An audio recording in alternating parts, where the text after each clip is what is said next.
This is the Franchise QB Podcast, where we empower entrepreneurs to win big in franchising. We huddle up weekly to educate our audience about the most successful small business model ever created, franchising.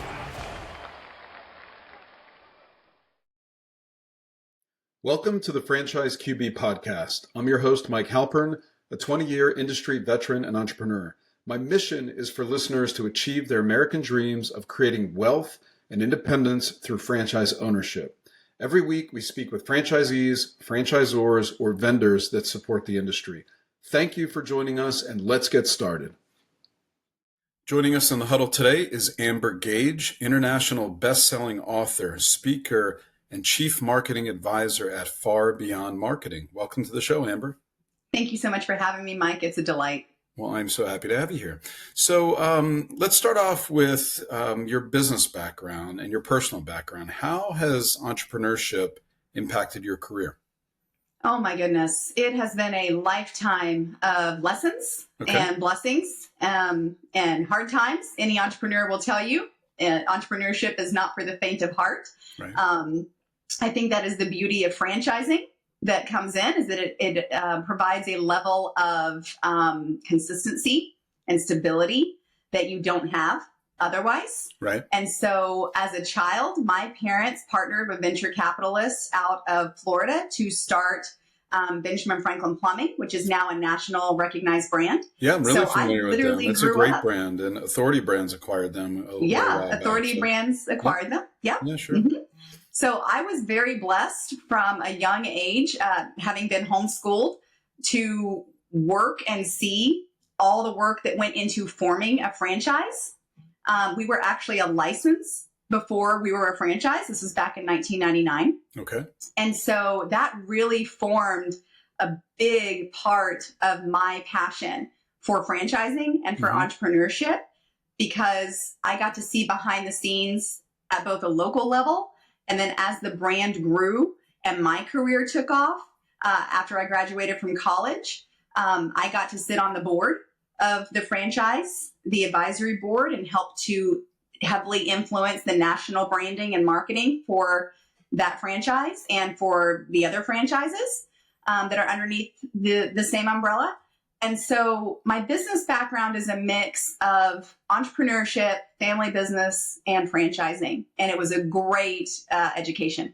Yeah. So just walk me through that. So your parents were operating, did they start as Benjamin Franklin as licensees, or did they have like an independent business that became Benjamin Franklin? They did have an independent business that then converted to become Benjamin Franklin. They were the first Benjamin Franklin Plumbing in the state of Texas. Wow, that's super interesting. And was that in the Dallas area? It was, yeah. Okay, and then we acquired Houston and San Antonio later on. My goodness, that's a really big business. So that's really interesting. So they got the capital from kind of a venture capitalist, and then your parents were kind of operating partners that were in the day-to-day and kind of scaled the business? Yep. Yeah, they were very blessed that my dad was a plumber since 1983. Okay. So definitely rode alongside him in the backhoe. His first company was a commercial subcontracting business. Mm-hmm. And so that was their first plumbing company. I finished high school at 16. My mother has 3 business degrees. My father looked at her and said, okay, you finished homeschooling your kid. What are you going to do? And she said, nothing. I've raised a child. I'm done. And he said, no, I think that you need to go into business and let's start another company. And so that's when they decided that they wanted to get into the residential home services. And they're still in that business today. And I've been out of that business for about 10 years, maybe even closer to 15 now. Oh, wow. But, so what aspect of residential home services do they do? Is it a lot of things, or do they focus on a certain niche? They focus on the plumbing primarily. Okay, so that got it. Cool. Yeah, it's just really interesting. I mean, your parents were entrepreneurs. You grew up in an entrepreneurial environment, and your expertise. I'm sure you have expertise in a lot of things, because as we both know, entrepreneurs wear a lot of hats. But marketing is your thing. So, what makes marketing for entrepreneurs different than, say, marketing for national brands or chains? Yeah. The first marketing company that I sold to private equity in 2018 is where I got my experience on marketing on a national level. Okay. And I will tell you that marketing for an entrepreneur versus marketing on a national level comes down to the desperate need for return on investment and for every dollar to have a purpose, and an emphasis on return on investment versus branding. And there again is, if you were to ask me what's more important, branding or return on investment, I'm going to tell you that they're married, because branding is the wind in the sails, and return on investment is what makes your phone ring as an entrepreneur. So I think an entrepreneur probably has more fingers and more pies than necessarily a national marketing advisor, say, or a marketing director. And an entrepreneur also has less time to focus on their marketing as well. So unfortunately, they end up getting the short end of the stick a lot of times because they don't know what they don't know. Right. Well, it's interesting when I talk to a lot of candidates that are exploring franchise ownership for the first time, and they look at item 6 in the FDD and they say, okay, I understand the 2% local marketing where they give me guidance on where I should spend my money, but what's this 1% brand fund? How do I, it just seems so like intangible for them. And then you have to explain kind of the bigger picture that you also have to participate in the wind in the sails, as you say. I like how you put that. So you've actually written the book about marketing for entrepreneurs. So what was your inspiration and reason for doing so? So the inspiration for the book was that I saw my people, the home service providers of America, being confused and frustrated about marketing. Okay. I also saw the major repercussions that happen every time Google had an algorithm shift, and the challenges that occur operationally when the phone isn't ringing and you have technicians sitting in their trucks on the sideline. I wanted to be able to empower franchisees and individual entrepreneurs with a system of marketing that would grow their business while they slept and would demystify a lot of the confusion that comes with marketing. So it did become an international bestseller on Amazon, which I was thrilled. It's a very simple read. It's the 4 C's of effective marketing to help them grow. Yeah, well, I want to dive right into that. So you're exactly right. A lot of entrepreneurs, like the franchisors, giving them guidance as to how they can do client acquisition. They're coming up with their own ideas, maybe from their previous work history. What are your 4 C's of the effective marketing framework? Sure. The first C is clear communication. Mostly the most overlooked aspect of marketing that I find when I'm working with people who are not a part of a franchise brand. They don't understand the confusion that exists in the market, why people are not buying from them. So I am part of the Story Brand family, the Donald Miller Story Brand family. I take all of my clients through the 7-part framework to make sure that what they are saying on their website, on their trucks, on their business cards, and in their emails resonates and is clear so that people understand what benefit they get from doing business with that business owner in 2 seconds or less.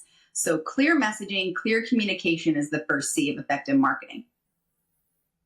Yeah, that makes a lot of sense because it almost seems like intuitive for an entrepreneur. They assume that like what I do every day that I'm in the trenches, I'm working with my clients, especially in home services, but it's not always interpreted that way by the consumer. They don't exactly know what you're selling, how you're selling it, what makes you different, what makes you better.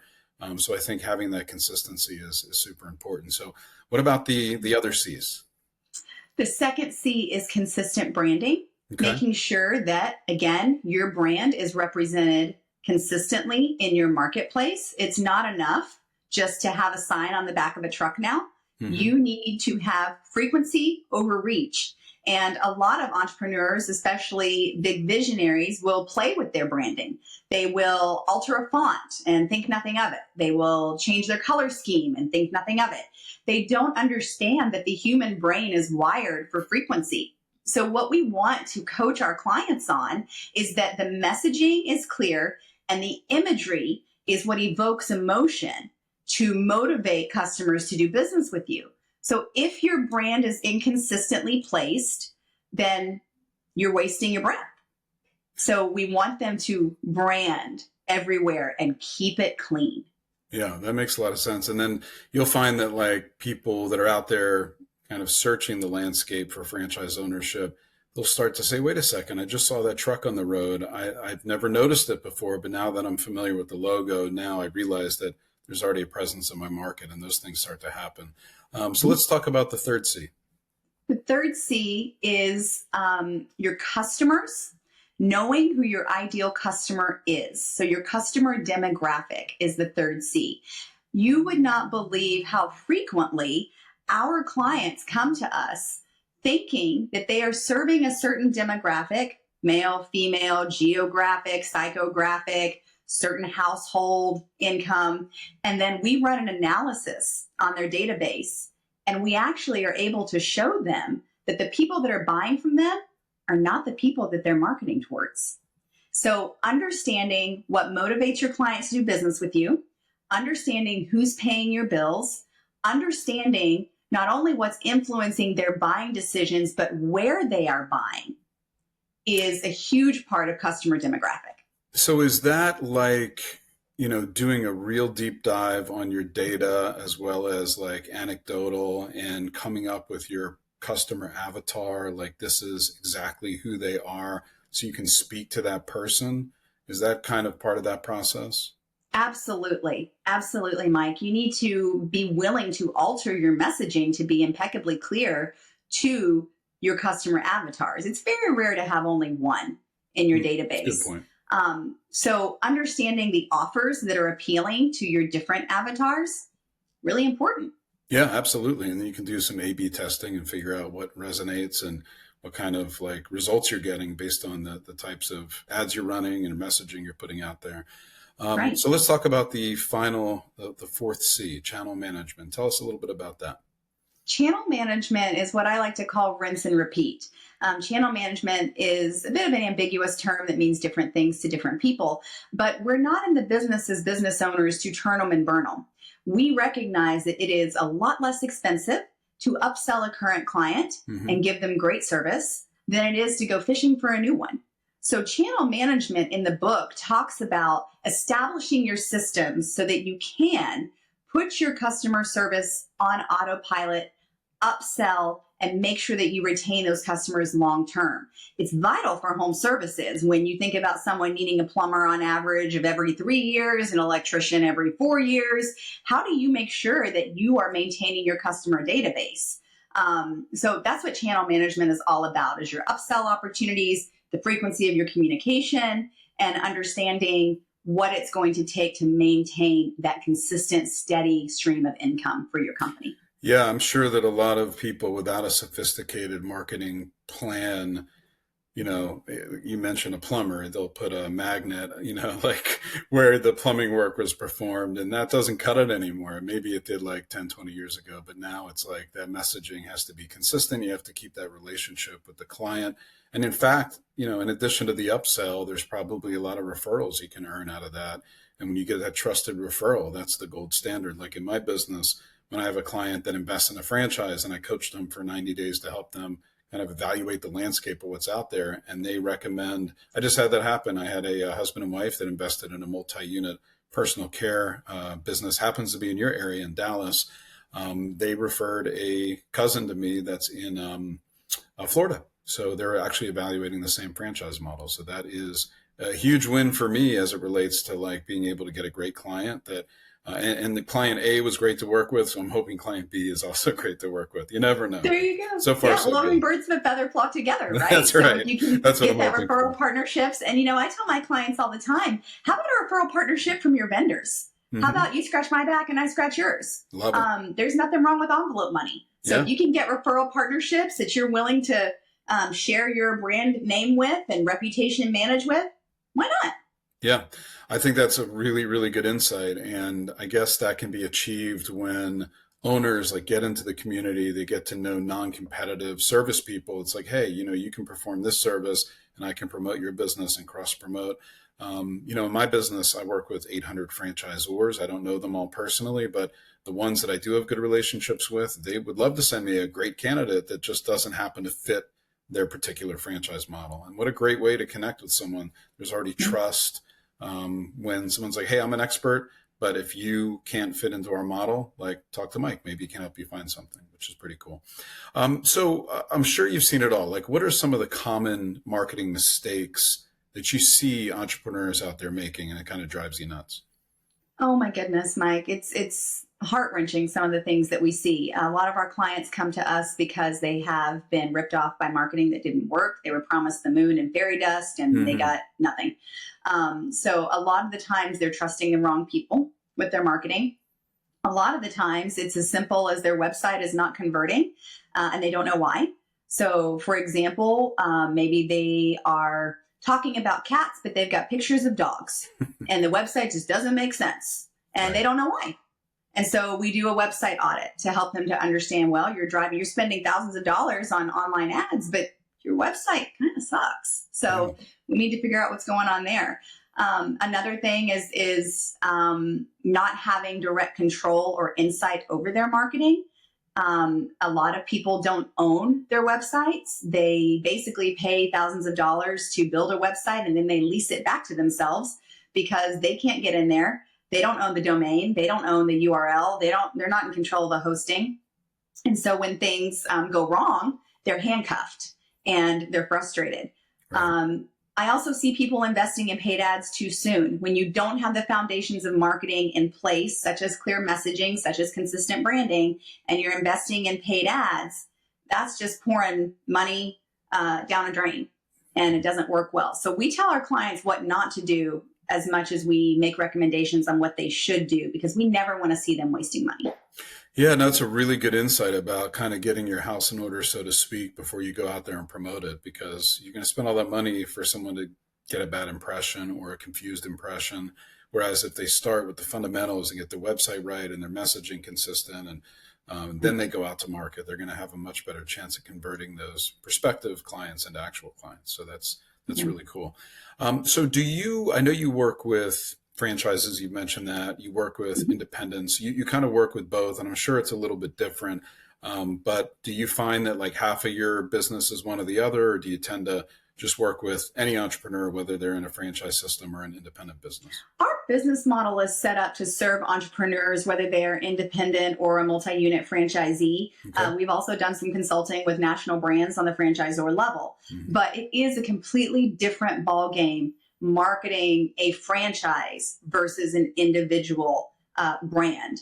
And you have to be very cognizant of the bylaws of the franchise agreement. You need to understand what you can and cannot do, whether or not you can own your own website. There's a lot of different things that come into play with franchisee marketing on a local level, as opposed to a singular business operator that is not associated with a national brand.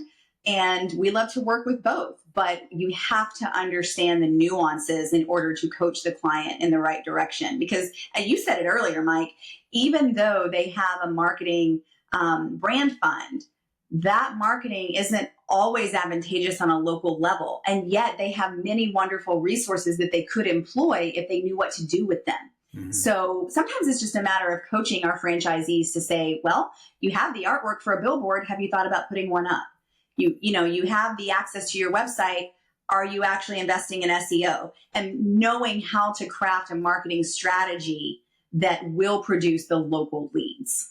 Yeah, that's really great because, the franchisee, they could run their business the way they want to run it, but it has to operate within the brand standards. And there are certain things that require approvals by the franchisor.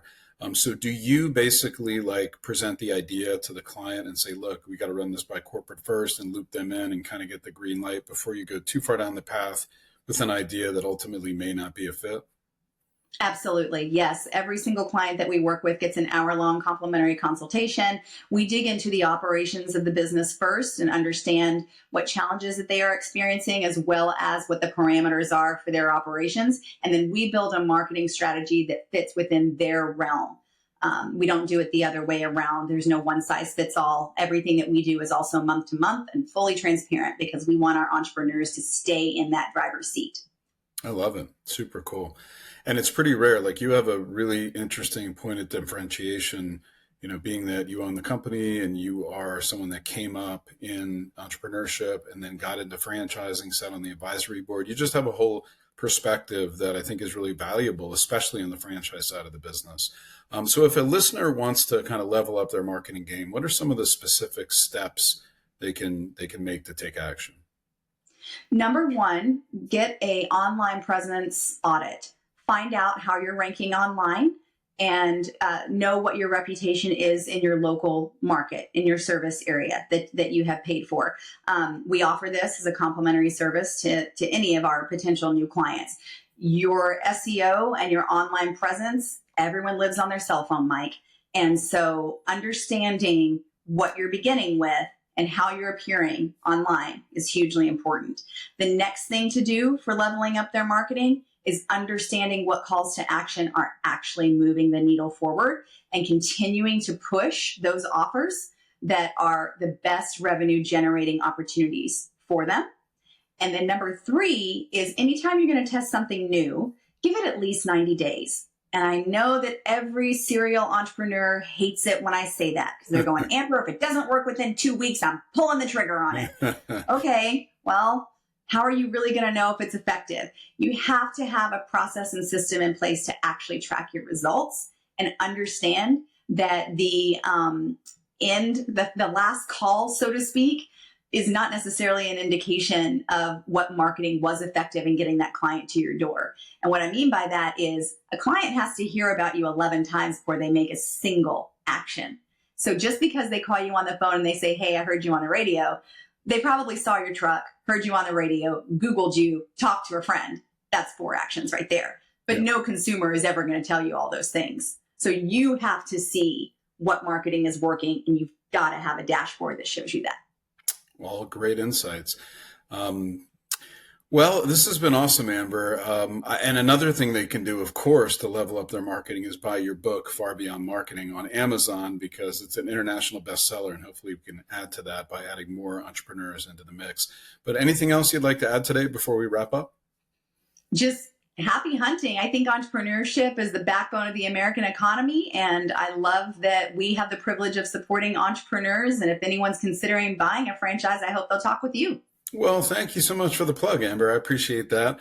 And if anyone listening would like to connect with Amber and her team to learn more about Far Beyond Marketing, contact me at franchiseqb.com or on X at QBFranchiseQB, and I'll get you connected. Thank you, Amber, so much for taking the time to get in the huddle with us today. It was such a pleasure. Take care, Mike. All right. Thank you for listening to the Franchise QB podcast, where you're at the helm of your future as a franchise owner. If you enjoyed the content, please rate the show and recommend it to anyone that might be interested in franchising. Make sure to visit franchiseqb.com to subscribe to my newsletter and for an actionable playbook to go from walk-on to legend in your new business. Follow us on Twitter at QBFranchiseQB and join us every week for a new episode. See you next time. Visit franchiseqb.com to take the next step of your journey towards wealth, independence, and franchise ownership. And remember, when working for the man gets old, you must do something bold. Thank you for listening.